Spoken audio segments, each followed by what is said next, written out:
Hello guys, welcome to my YouTube channel Ayurveda basking. तो आज मैं आपके साथ अपनी यूनिवर्सिटी का शल्य तंत्र का पेपर डिस्कस करने जा रही हूँ। बेसिकली जो अभी आपने एक चीज़ देखा होगा कि बहुत सारी यूनिवर्सिटी में जो बीएमएस थर्ड प्रोफेशन है और स्पेसिफिकली जो एनसीएसएम बैच का फर्स्ट बैच है, उनके अभी एग्ज़ाम शुरू हो चुके हैं और मेरी यूनिवर्सिटी में यहाँ सबसे पहले एग्ज़ाम होना शुरू हो चुका है। और आज मेरे जो सीनियर्स थे उनका शल्य तंत्र का फर्स्ट पेपर था।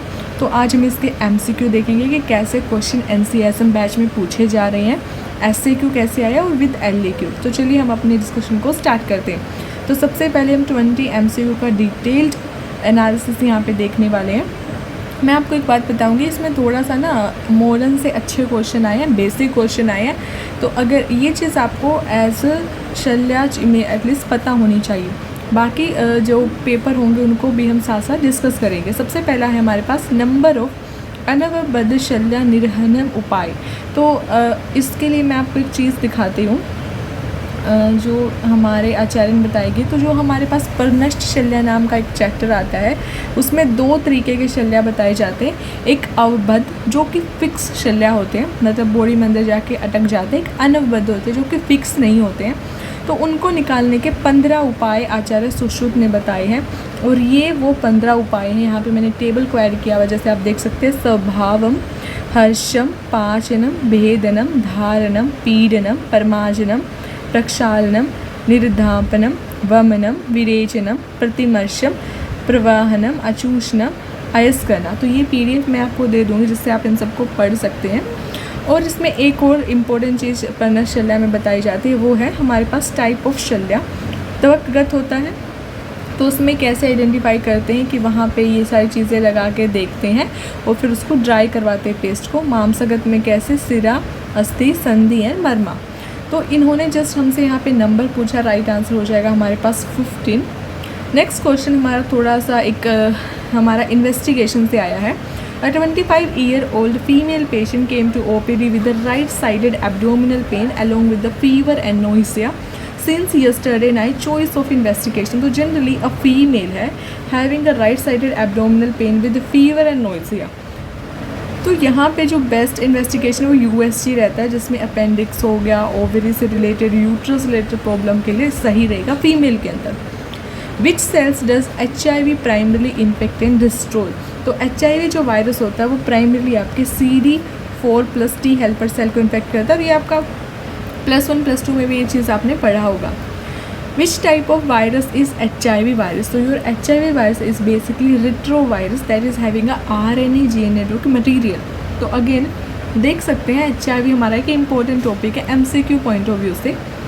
नेक्स्ट हमारे क्वेश्चन आया है शोक से कि जब किसी पर्सन का शोक मैनेजमेंट होता है तो उसमें हम डोपामाइन को IV देते हैं, क्यों? तो एक्चुअली इसलिए दिया जाता है क्योंकि जो डोपामाइन होता है ना, वो आपका कार्डियक आउटपुट को बढ़ा देता है, जिससे आपका ईजिली और रैपिडली BP बढ़ता है। BP बढ़ता है तो आपका कार्डियोवैस्कुलर सिस्टम स्टेबल होता है और आपके ऑर्गन फेलियर को हम प्रिवेंट कर सकते हैं। तो राइट आंसर हो जाएगा increase the cardiac output and renal blood flow. Next question is dexamethasone is the classified under. तो basically it is one of the synthetic adrenal hormone जो कि मिमिक करता है हमारे एड्रीनल हार्मोन को और ये सप्रेस करता है आपके इम्यून सिस्टम को, जिससे इन्फ्लामेशन कम होती है। तो बहुत सारी डिजीज़ जैसे कि एलर्जीज होगी, ऑटोइम्यून होगी, उसमें इसको दिया जाता है। And it is classified under glucocorticoids corticoid drug. What is the common side effect of atropine? तो जो atropine होता है, यहाँ पे मैं आपको इसका एक ट्रिक बताती हूँ कि एट्रोपिन क्या करता है, आपकी एसिटिलकोलिन को ब्लॉक कर देता है, जिससे जो हमारा बॉडी है वो रेस्ट और डाइजेस्ट पे चला जाता है। ठीक है, इसको याद करने के लिए ट्रिक है। ये ट्रिक आपकी एक जगह और यूज़ होती है, आप मुझे कमेंट में बताइएगा कहाँ पे यूज़ होती है। इसमें जो सिम्टम्स आते हैं वो होते हैं हॉट एज हेयर, पर्सन इतना हॉट लगेगा क्योंकि उसमें एनहाइड्रोसिस स्वेटिंग नहीं होगा और बॉडी का टेम्परेचर बढ़ जाएगा। ब्लाइंड एज बैट, मतलब उसमें ब्लरिंग ऑफ विजन होगा और एकोमोडेशन आई का कम हो जाएगा।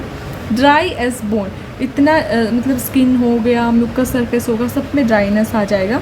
Rest as beat, red as beat, और जो पूरा बॉडी है वहाँ पे क्या होगा, फ्लश्ड फेस हो जाएगा, बिल्कुल रेडिश अपीयरेंस हो जाएगा। मैड एज हेटर, कन्फ्यूजन और डिलीरियम इसमें देखने को मिलेगा। And full of flask, urinary detention होगा तो फुललेस फ्लास्क होएगा जैसे लगेगा। तो एट्रोपिन का कॉमन साइड इफेक्ट क्या हो जाएगा, ड्राइनेस हो जाना। इंक्रीज लाइवेशन तो होगा नहीं, ब्रेडिकार्डियम नहीं होगा, मायोसिस, राइट आंसर हो जाएगा सी ऑप्शन। मेटाबॉलिक एल्कोसिस इन पाइलोरिक स्टेनोसिस, तो पाइलोरिक स्टेनोसिस में क्या होता है कि जो आपका पाइलोरस पोर्शन होता है जो आपके स्टमक को ड्यूडेनम से अटैच करता है, इसमें बेसिकली क्या होता है कि स्टेनोसिस में ऐसे हो जाता है, जो मतलब उनका ल्यूमन होता है वो नैरो हो जाता है। यहाँ पे बेसिकली कभी कभी हाइपरट्रोफी हो सकता है, चांस ऑफ ऑब्स्ट्रक्शन रहते हैं, तो पर्सन को यहाँ पे परसिस्टेंट वॉमिटिंग रहता है। परसिस्टेंट वॉमिटिंग रहने के कारण उसका जो फ्लूइड है वो बॉडी से लॉस्ट हो रहा है, तो सिवियर फ्लूइड लॉस हो जाएगा। एंड पर्सन में क्या होगा, low potassium, low chloride and pH बढ़ने लगेगा, इसलिए इसको मेटाबॉलिक एल्कोसिस बोलते हैं। और इसमें जो यूजफुल कैल्शियम है वो भी कम होने लगेगा। सो राइट आंसर हो जाएगा hypokalemia. Next question is according to Sushruta Samhita how many type of vidradhi, तो सुश्रुत ने 2 तरीके की विद्रदि बताई है, बाह्य और आभ्यंतरम। बाह्य को 6 बताया, vata, pitta, kapha, sannipata, rakta and shataja. Bhedana should be done in pakvavastha, तो जब हमारा वर्णा पक्वावस्था में होता है तब हम उसमें भेदना करते हैं। नेक्स्ट हमारे पास जो MCQ है वो है सिबेशियस सिस्ट आर कॉमनली सिन, तो देखिए एक चीज़ आपने हमेशा रखनी है, सिबेशियस सिस्ट वहाँ पे होगी जहाँ पे सीबम सीक्रेट होगा, तो ये कभी भी आपके पाम या सोल पे नहीं होगी। तो पहले ऑप्शन में पाम है, गलत हो गया, दूसरे में शोल है, ये भी गलत हो गया। फिर जनरली ये मतलब पेनलेस और हार्मलेस होती है, और जब भी ये सिस्ट बनते हैं तो इसमें एक स्मॉल डार्क कलर का एक पंक्टम होता है जो इसका कैरेक्टरिस्टिक फीचर है। तो ये मेनली हमें देखने को मिलती है स्कैल्प, पाम और बैक में, और स्क्रोटम रीजन में भी कभी कभी ये देखने को मिलती है। उसके बाद नेक्स्ट क्वेश्चन है कि जो एंट्रल न्यूट्रिशन होता है वो कब कॉन्ट्रा इंडिकेटेड है, तो एंट्रल मतलब आप अपने गट को यूज़ कर रहे हैं न्यूट्रिशन देने के लिए, तो ये कब कॉन्ट्रा इंडिकेट होगा, जब आपका गट अच्छे से काम नहीं कर रहा है। तो इंटेस्टिनल ऑब्स्ट्रक्शन हो गया, हेमोरेज हो गया, लो कार्डियक आउटपुट हो गया, इन सब में ये कॉन्ट्रा इंडिकेटेड है। विच शुद्ध रोगा इज कॉमन इन चिल्ड्रन, तो एक्चुअली ये आपके शुद्ध रोगा टॉपिक से है, जिसमें राइट आंसर हो जाएगा अजय गल्ली का। अजय गल्ली का कफ वाता प्रेडोमिनेंट ये शुद्ध रोगा होता है। फर्स्ट ही शुद्ध रोगा अकॉर्डिंग टू आचार्य सुश्रुता, जिसको निरुजा बोला जाता है, मुद्गा जैसा इसका आकार होता है, ये बच्चों में होता है। नेक्स्ट क्वेश्चन आपके पास है positive resisted wrist extension test is indicative of the lateral epicondylitis और tennis elbow. Thompson test is use for diagnosis of rupture of Achilles tendon, तो इसमें काफ मसल को स्क्वीज़ किया जाता है और जो हमारा फुट होता है वो डाउनवर्ड मूवमेंट करता है, तो एक्यूलस टेंडन रप्चर में ये टेस्ट पॉजिटिव होता है। A person with an enlarge thyroid gland protruding eye ball increased BMR, तो BMR इंक्रीज है मतलब ये weight loss is likely suffering from, और थायरॉइड एनलार्ज है मतलब ये हाइपरथायरॉइडिज्म का केस है, और it is also known as grave disease. Which of the following is not a type of galaganda, तो 3 तरीके की गलगंडाचार्य बताए, वाता, कफा और meda. He didn't say about raktaja galaganda. Which antibody is most commonly associated with Hashimoto thyroiditis, that is TBOA mean thyroid peroxidase antibody. ये antibodies क्या करती हैं कि मिस्टेकनली हमारी थायरॉइड ग्लैंड पे ही अटैक करने लगते हैं, जिसमें हाशिमोटो डिजीज़ होने लगता है। ट्रीटमेंट ऑफ गलमाला क्या है, vrana chikitsa, shastrakarma, agnikarma according to the stage और condition. Pashana gardabha is a consider a disease of vata kapha, तो पाषाण गर्भा भी ऑल्सो आपका एक शुद्ध रोगा है जो कि हनु संधि में होता है टिपिकली, और ये वाता कफा डोमिनेंट होता है। अब हम SAQ की अगर बात देखें तो हमारे 8 SAQ में पहला SAQ है procedure and complication of spinal anaesthesia, तो यहाँ पे एक चीज़ आपने याद रखनी है, एनेस्थीसिया वाला जो टॉपिक है हमारा उसमें से क्या आया है, स्पाइनल एनेस्थीसिया आया, लेकिन हमें उसका सिर्फ प्रोसीजर लिखना है और कॉम्प्लिकेशन लिखना है, तो एटलीस्ट जो पॉइंट पूछा गया वो आपने अच्छे से लिखना है। Write a short note on sadya pranahara marma with the clinical importance, तो ये थोड़ा सा ना प्रैक्टिकल बेस है, इसलिए मैंने ये चीज़ ऐड किया है। सद्य प्राणहरा मर्मा आपके टोटल 19 है, जिसमें हमारे पास शंखा हो गया, अधिपति हो गया, हृदय मर्मा हो गया, नाभि मर्मा, गुदा मर्मा, बस्ती मर्मा, श्रृंगारिका मर्मा, मातृका मर्मा इंक्लूडेड है। और यहाँ पे मैंने इसके रिसर्च आर्टिकल से कुछ चीज़ें इंक्लूड किया, जैसे शंखा मर्मा में क्या होता है, medial meningeal artery, superficial temporal artery और टेम्पोरल लोब होती है, तो यहाँ पे एक्स्ट्राड्यूलर हेमोरेज के चांसेस रहते हैं, इंस्टेंट इनकॉन्शियसनेस हो जाएगा। अधिपति में हमारे पास क्या होता है कि फेटल होता है, बिकॉज इंट्राक्रेनियल ब्लीडिंग के चांस रहते हैं। हृदय मर्मा ऑब्वियस ही बात है, इस पर अगर कुछ भी मतलब अटैक होगा तो it can lead to cardiac arrest और इंस्टेंटेनियस डेथ। नाभि आप में यहाँ पे बहुत सारी वेसल्स होती हैं, तो यहाँ पे क्या हो जाएगा, वेस्कुलर इंजरी या फिर न्यूरोजेनिक शॉक के चांस है। गुदा मर्मा भी हमारे पास क्या है, वीनस प्लेक्सस होता है, तो यहाँ पे भी मैसिव हेमोरेज या सेप्सिस हो सकता है। बस्ती मर्मा से हमारे पास क्या होती है कि ये सब आर्टरी वेसल्स होते हैं, यहाँ पे भी ब्लैडर के रप्चर या हेमोरेज के चांस है। शंघाटका मर्मा में हमारे पास क्रेनियल नर्व 3 से 6 होती है, तो यहाँ पे रैपिड अनकॉन्शियसनेस हो जाएगा और साथ में ब्लीडिंग और इस्चीमिया के चांस है। मातृका मर्मा जो कि आपका नेक में होता है, तो यहाँ पे इंजरी से हेमोरेज, शॉक के एक्सेट्रा ये सब चांस है, तो ये सब पॉइंट आप अपने पेपर में लिख सकते हैं। Next question, explain the procedure of jalokavacharanam. तो जो हमारे पास रक्त मोक्षा वाला चैप्टर है वहाँ से जलोकावचरणम पूछा गया, जिसमें हमने उसका प्रोसीजर तो प्रॉपर आपने लिखना है कि पूर्व कर्मा, प्रधान कर्मा, पश्चात कर्मा। गुणा एंड प्रकार ऑफ बंधा अकॉर्डिंग टू सुश्रुता। तो देर आर 14 टाइप ऑफ बंधा जैसे एक्सप्लेन बाय आचार्य सुश्रुता, उनके हमने गुणा और प्रकार बताने हैं।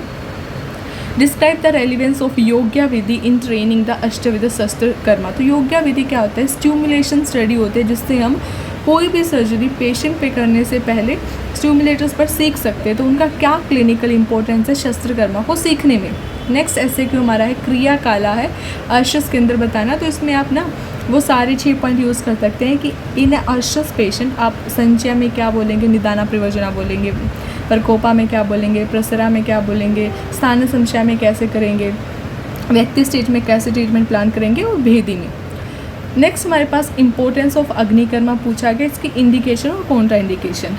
And the last SAQ is management of दग्ध वर्णा।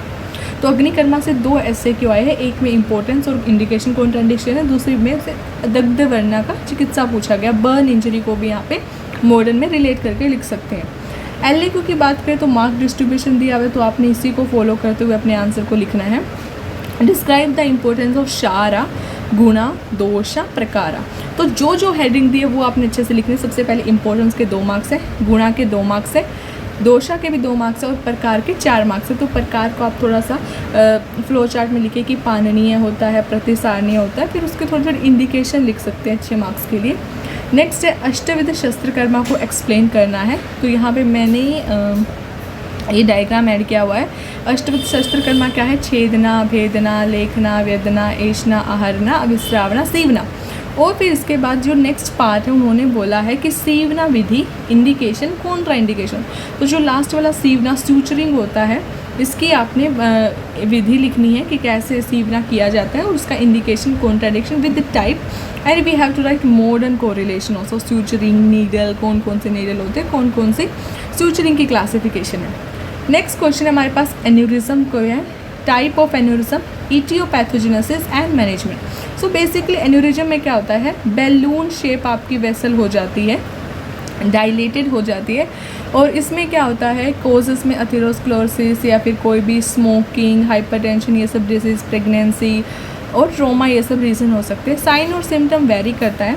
सेरेब्रल में क्या होगा कि हेडेक, डिजीनेस ये होगा। एब्डोमिनल में बैक और ग्रोइंग पेन हो जाएगा।